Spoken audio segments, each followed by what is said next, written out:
to go for this week's episode. Oh, hello. Dave here. Just editing the newest episode of the West Coast Avengers YouTube show, a hit sensation, and I wanted to speak to you today candidly about comics. Now, you're saying to yourself, well, of course you want to talk about comics. This is a comic book show. I want to tell you about the dangers of comics. Comic books have been known to lead to such things as unwanted teen pregnancy, high school dropout, and eventually a life of crime and even war. So do yourself a favor, get rid of your comic books, and give them to me. Thanks for watching. West Coast Avengers, something's killing the children, it's comic books. Thank you for joining once again. I've got a special episode today. Let's just cut right to it. Please like, follow, subscribe, hit the bell, notifications, link below, Instagram, whatnot. Yeah. I just got back from my home away from home, the San Francisco Bay Area, Oakland, Berkeley, San Fran, Walnut Creek. You know, that whole area. I was with my homeboy, Diggin' Dave. Y'all know him from such episodes as the one where he appears in my room when I snap my finger. Go away, Dave. Go away. Go away. It was mainly to hit the flea market circuit and just enjoy some sunshine. It is an overcast day in Tacoma, Washington. So let's go to the videotape. Check out with the footage that I shot at the flea market while flipping through it. Warning, there is a lot of Silver Age in here, so try not to get too excited. All right. Daylight. What is it? Welcome back. West Coast Avengers Flea Market Weekend. It's March. I don't know the day, but it's the beginning of March. It's Dave. And we're gonna do a weekend of flea marketing. So first up is beautiful Solano. Let's get digging. So we start out early in the morning, somewhere around 6:30, 7 o'clock. It's almost springtime, so the sun's out a lot earlier. And we're just walking around, checking out some of these guys as they're setting up. Found some magazines, and we found our first couple of stacks of comics. In these stacks, there wasn't really much of anything to note. Some modern stuff, some late bronze, early copper stuff. But you got to look through all of it just to make sure you don't miss some books.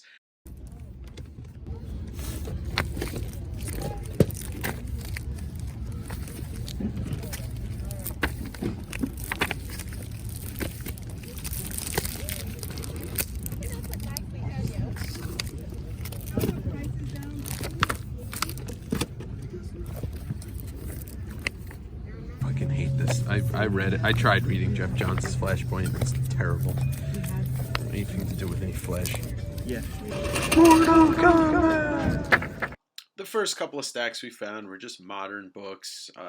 There was one guy who wanted to charge us $5 a book, and it was kind of laughable. And then there was another guy who was selling these books at $1 to $2, which is a lot more of a flea market price instead of charging comic book store prices. All right, we have arrived.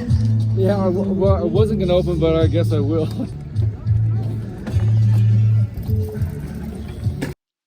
This is where we get to the real meat of this flea market and the biggest finds of the weekend.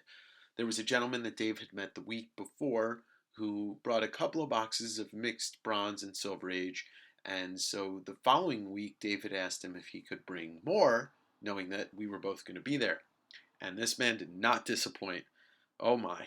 So we flipped through these boxes for about an hour and kind of just pulled out stuff that we wanted, stuff that we knew was good. Some of the prices were a little high and some of the prices were perfect.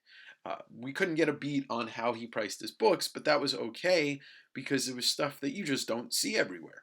And I was really looking for some Fantastic Four and some Amazing Spider-Man. Dave, as well, was looking for that stuff, plus Silver Surfer. It was just a very rare opportunity to look through books of a caliber that you don't see at flea markets or at garage sales. It was a chance to do it without being pressured by other buyers to hurry up. We took our time. We looked through books. We talked about what we thought of each book's condition. So it was a really fun opportunity to have, and I hope you enjoy seeing some of these books that we either bought or maybe even passed up accidentally. Oh man, that was not 75. I'd buy that. I need it. There's your book. Yeah, it's a beautiful, beautiful condition too. Can you grab your phone and get the key collector app out? I can't. Look through this first before.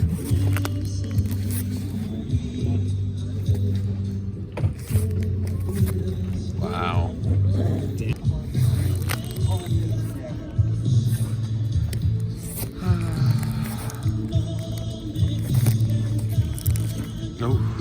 Oh man, it's a beautiful cover.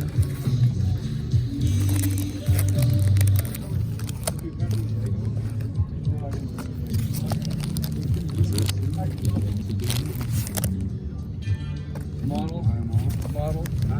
There's that, but it's $3. It's beat. Yeah, that's good. The worm, the Valley of the Worm. Oh, you just got this book. Yeah, I did.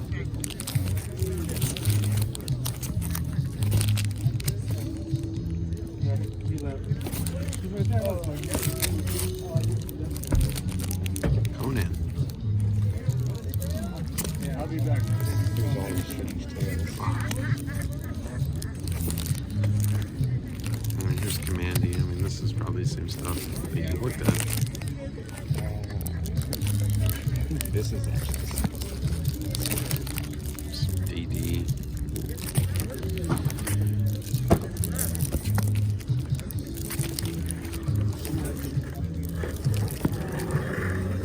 yeah, no worries.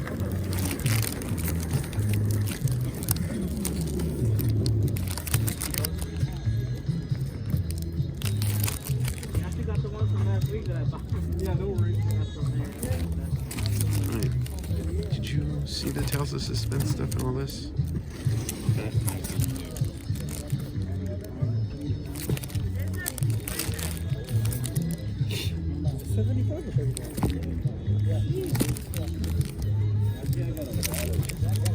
Need the key. Gonna need the key collector on this stuff because I don't know all this. Like, Strange Tales 149. Oh, this is something. This is Conan Duke.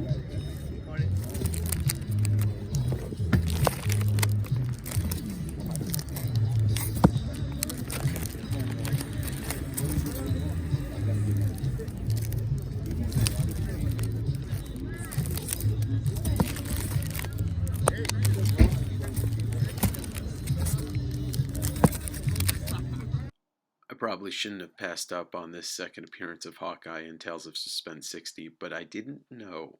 No, you should look. Oh, that's that.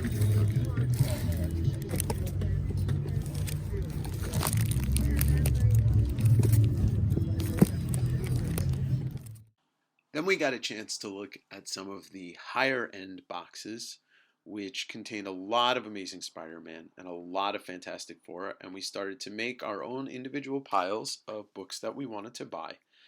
And it was getting out of hand, but at the same time, it was a lot of fun.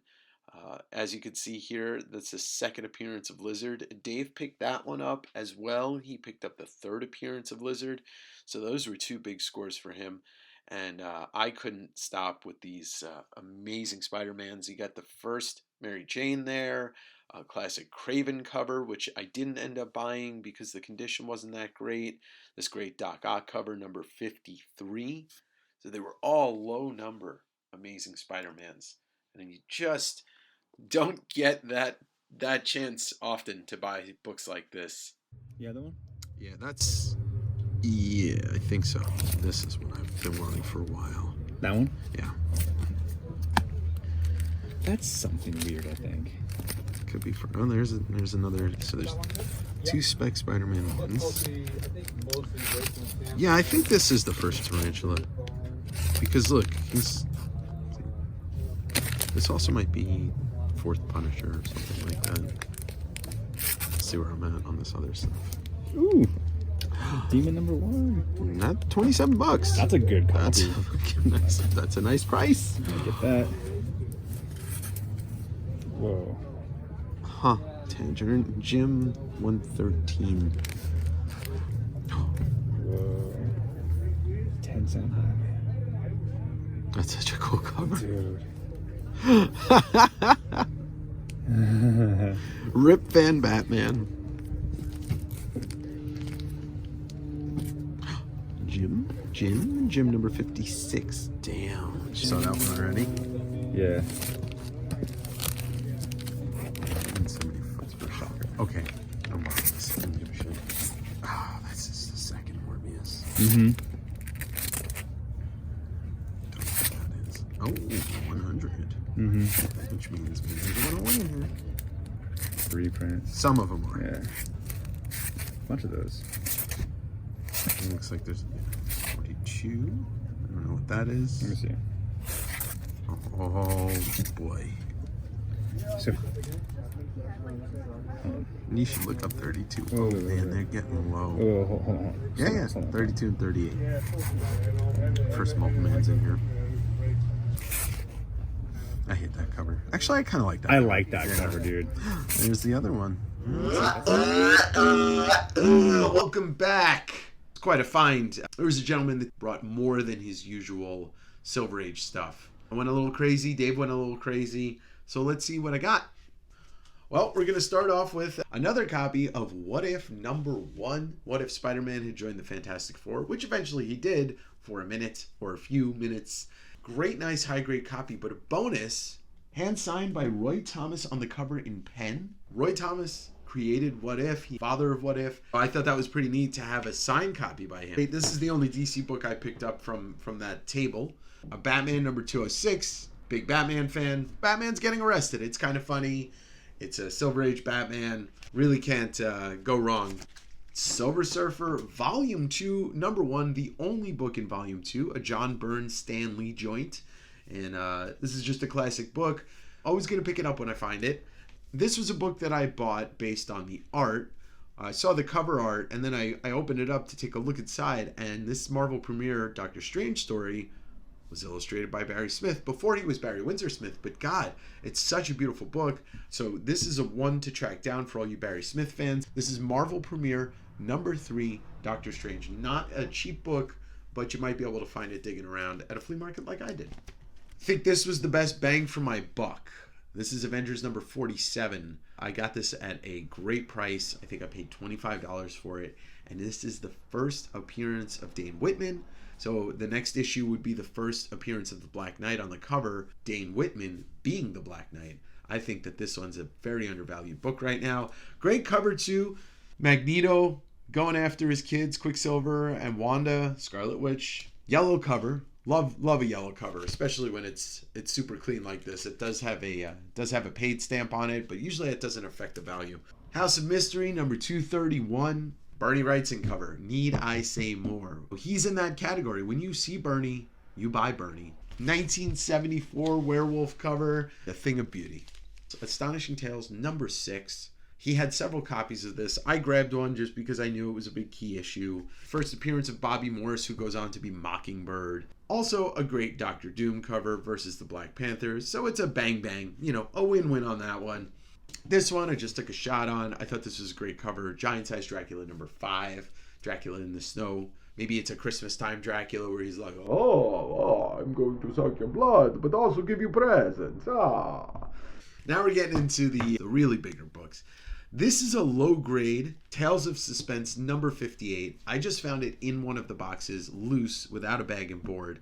I picked it up because I know early Tales of Suspense #39, I believe, is the first appearance of Iron Man. But what I didn't know is that this is the second appearance of Kraven the Hunter.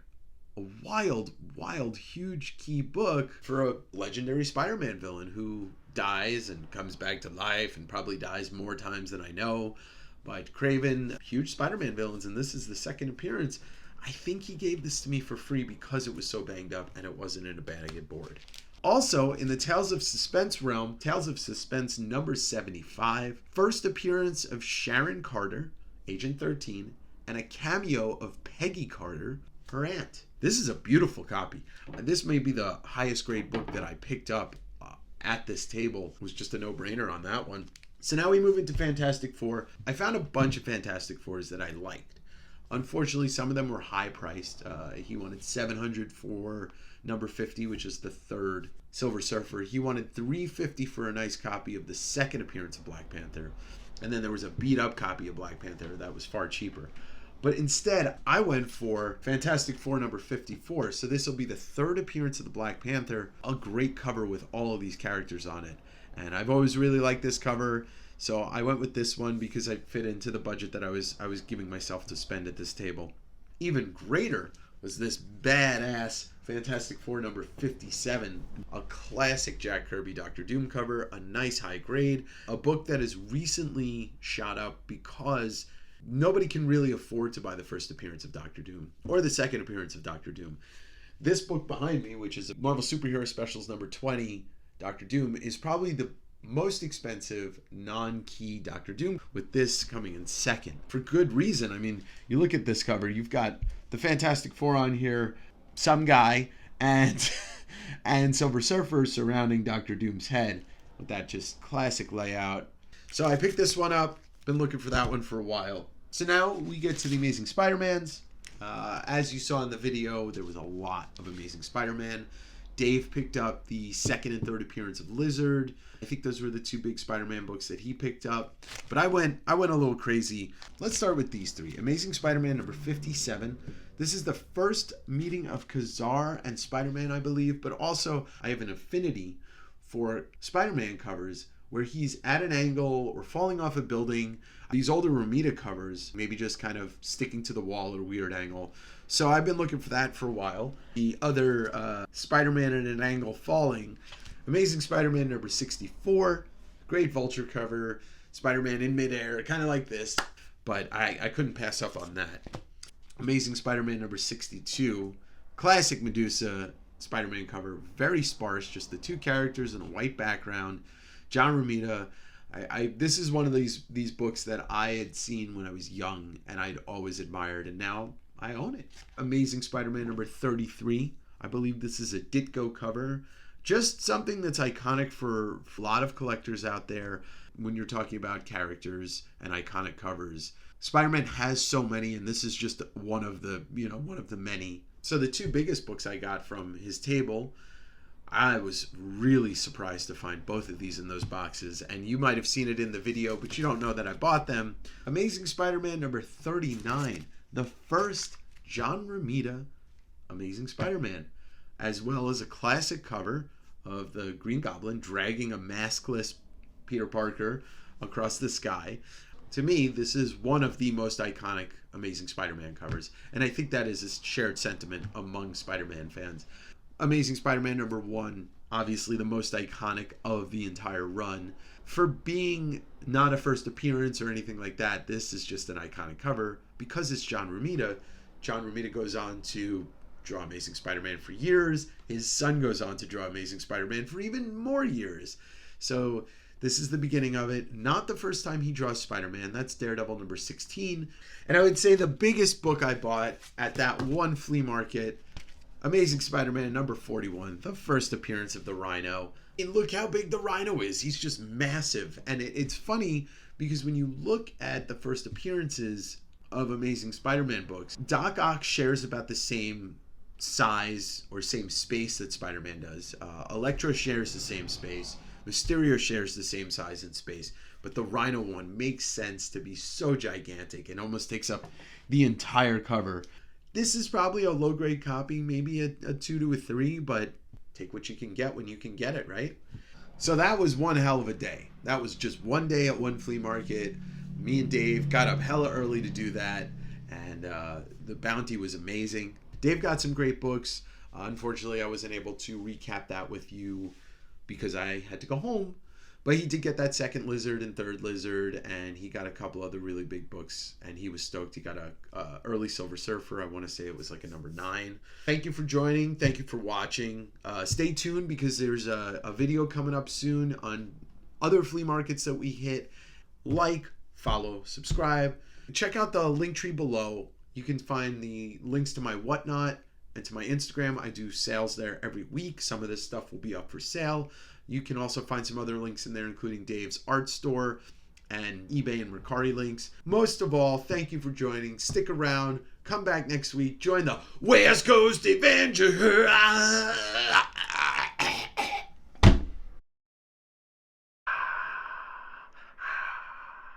crowd goes wild. Fuck.